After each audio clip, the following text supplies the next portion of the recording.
All right, ready to dive deep. Today, it's binaural beats. I mean, you've heard of them, right? Yeah. Supposedly they can shift your brain waves, change your mental state, all that. It is a pretty wild idea. Yeah, just listening to sounds to hack your brain. But do they actually work? That's what we're here to find out. We've Exactly. got a whole bunch of blog posts and some internal research documents too. See if we can figure out what's real and what's just hype. Definitely. Lots to unpack. Totally. So first things first, what even are binaural beats? For folks who are like, wait, what is this? Okay, so picture this. You've got headphones on, right? And in one ear, there's a tone, but it's at a slightly different frequency than the tone in the other ear. Okay, different tones. Got it. And your brain, it's amazing. What it does is it actually creates a third beat. What? Ah. A third beat? How? Yeah, it's like this phantom beat. It pulses at the difference between those two frequencies you're hearing, and that's the binaural beat. So our brains are doing math problems with sound without us even knowing. Exactly. It's kind of like an auditory illusion, you know? Yeah. Tricking your ears. Whoa. Okay, and this is where it gets really interesting, right? Our brains, they naturally have these electrical waves at all these different frequencies. Right. Delta, theta, alpha, beta, gamma. Yeah, all those. Huh. And each one is linked to a different mental state, from sleep to being super focused.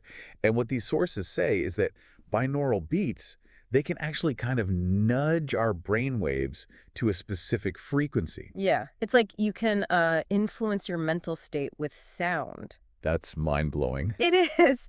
The idea is that if you listen to a specific binaural beat frequency, your brain will try to sync up its own wave patterns to match. It's like, have you ever seen those tuning forks, how they resonate with each other? Oh, yeah. It's like that. It's called the frequency following effect. Frequency following effect. Sounds kind of sci-fi. It does, doesn't it? But it's a real thing.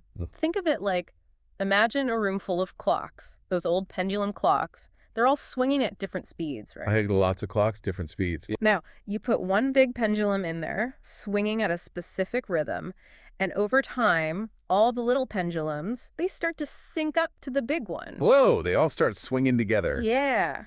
That's kind of what the binaural beats are doing. They're like that big pendulum influencing our brain waves. Okay, so if I wanted to relax, Mhm. I could listen to binaural beats in the alpha frequency range, Mhm. and my brain would start making more alpha waves, and I'd feel calmer. Exactly. Alpha is typically between 8 and 14 hertz. It's that relaxed but still alert feeling you get when you're meditating, or maybe like daydreaming a little. So I could be listening to binaural beats right now to help me focus better on this deep dive. You could, but keep in mind, it's not the same for everyone. Oh, right. Things like where you're listening, the headphones themselves, even your own brain chemistry, it all plays a role. So it's not a guaranteed brain hack, Mhm. more like an experiment. Yeah, pretty much. And that's what makes it so cool, right? We're still figuring out how this all works. There's so much to discover. Definitely. Okay, so our sources, they go deep into each of these brainwave types, right? Like what they do, what they're good for. So let's start with delta waves, the deep sleep zone. Right, delta. Those are the slowest. The frequency is way down there, like 0.5 to 4 hertz. It's mostly when you're in that deep, dreamless sleep. But you also see it in deep meditation. Okay, so if I play some delta binaural beats before bed, I'm going to pass right out. And what about, there's some talk about anti-aging benefits. Is that legit?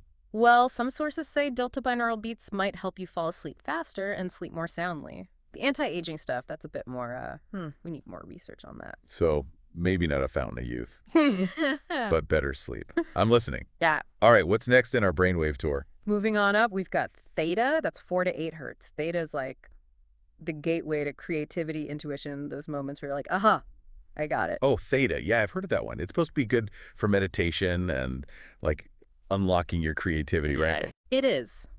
Theta is when your mind is relaxed, receptive, like when you're daydreaming or that hazy time just before you fall asleep.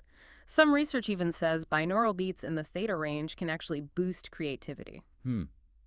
So if I'm stuck on a project, I should ditch the coffee and try some theta beats. It's worth a shot. The important thing is to pay attention to how you feel, It's different for everyone. This is amazing. It's like we've got this secret control panel in our brains, and we're just starting to figure out all the buttons. I like that. And we're going to explore even more of those buttons as we go through the rest of the brainwave states. Awesome.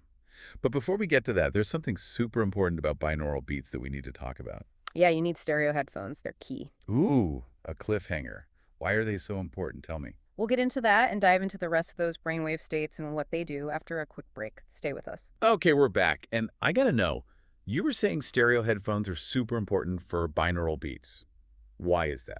Right, right. So remember, it's all about those two different frequencies, one in each ear, right? That's what creates that phantom beat. Right, the brain kind of mixes them together. Yeah.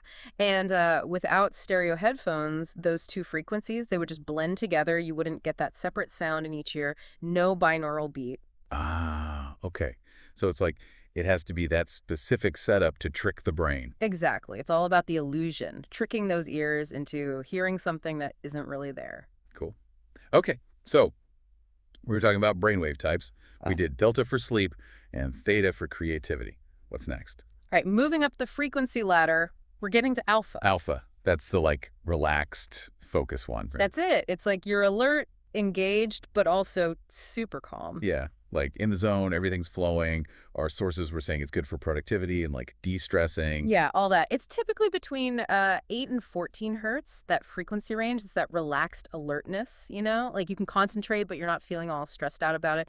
Man, I could use some of that right now. Couldn't we all? I mean, think about it. If you could just be in that state all the time, work, studying, even just dealing with life. Yeah, just cruising through the day, super chill, but also getting stuff done. Exactly. So many people say, like, listening to alpha binaural beats, it helps with stress, improves mood. So I'm feeling overwhelmed. I pop on some alpha binaural beats, and it's like instant chill. Could be. A lot of people find it really helps them focus, too. Okay, hold on. This is starting to sound a little too good to be true.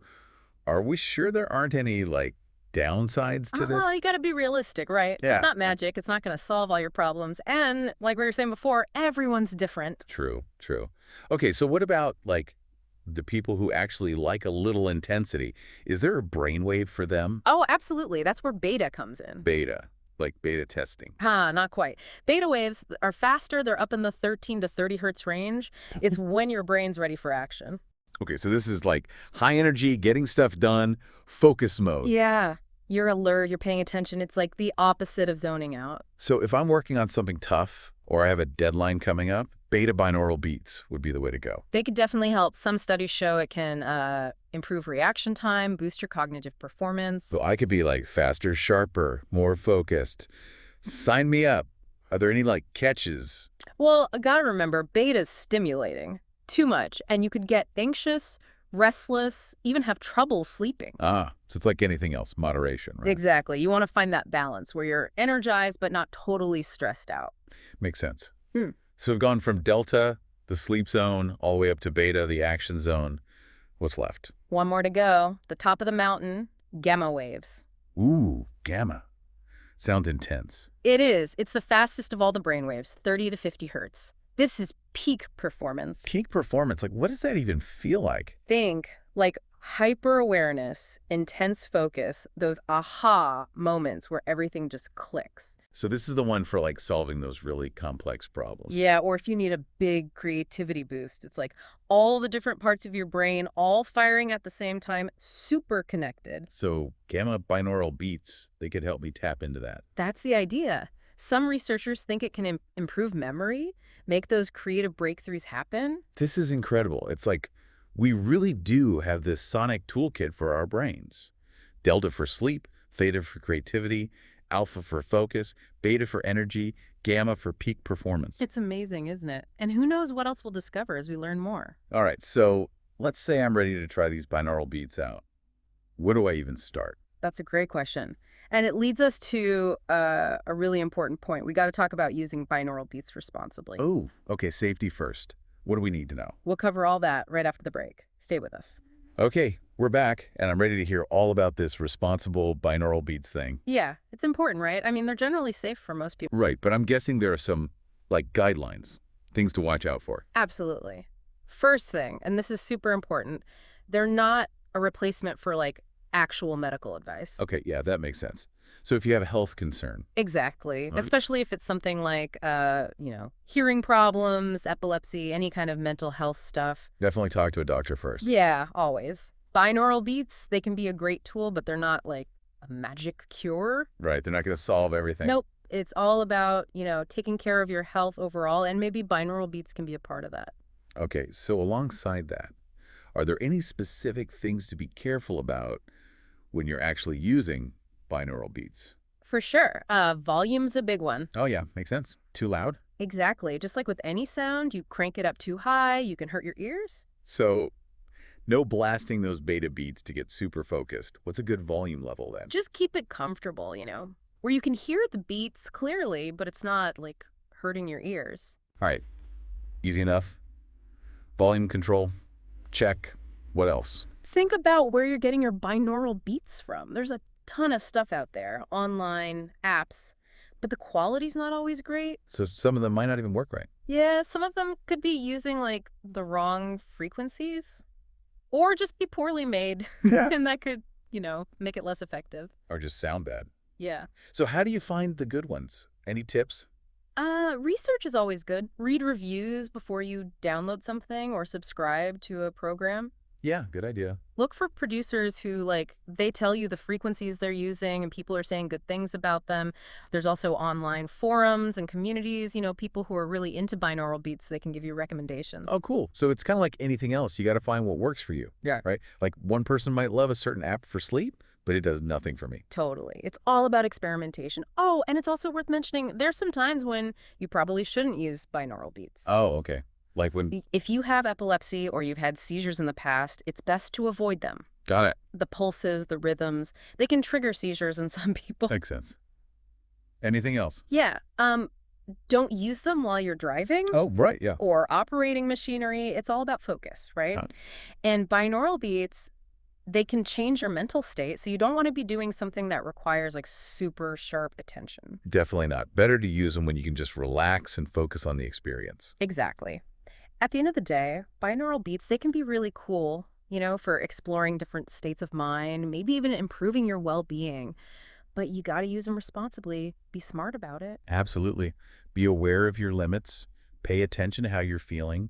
Good advice. Yeah, and remember, we're still learning about all this stuff, Yeah. The brain, how it responds to sound. It's all super complex. This whole deep dive has been mind-blowing. It's like a Oh. whole new world of sound that I never knew existed. I know, right? It's Yeah. pretty amazing stuff. So for anyone listening out there, keep exploring. See what works for you, but be responsible about it and keep that curiosity going. You never know what you might discover. Exactly. This is just the beginning. There's so much more to learn. Absolutely. Until next time, keep listening and keep exploring.